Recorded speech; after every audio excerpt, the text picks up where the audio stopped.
please. Thank you, Mr. Speaker. It is exactly a week since 18-year-old Donnell Rule was murdered with a knife on the Kingswood estate in my constituency, leaving his family devastated and a close-knit community reeling. It is exactly 2 years since the Youth Violence Commission published its interim report setting out irrefutable evidence for the introduction of a cross-government approach to tackling serious violence. Yet the scourge of knife crime across the country continues. The Youth Violence Commission will publish its final report tomorrow. Will the Prime Minister commit to accept its recommendations and act immediately to introduce a cross-government public health approach to tackling serious violence and stop any more families from suffering such terrible loss? Prime Minister.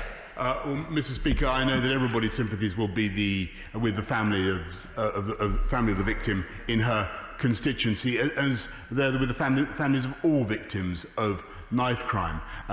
I think that there are two things we have to do. First of all, I entirely agree with her. You need a cross-departmental medical approach focused on the needs of the families of the kids who particularly get involved in knife crime, and you need to put your arms around them and stop them being diverted into the gangs that are so often the root cause of the problem. But you also need a tough policing solution.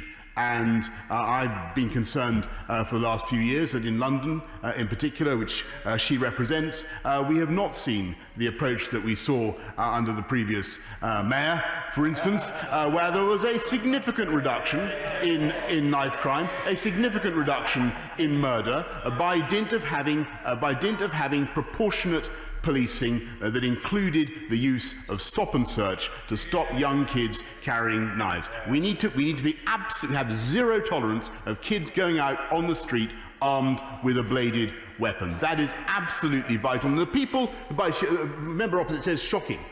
Member opposite says shocking. The people who, in my experience, who are most supportive of taking the knives of kids on the streets of our city are the mothers of those kids who are most at risk of being killed. They support stop and search, and I hope she does too.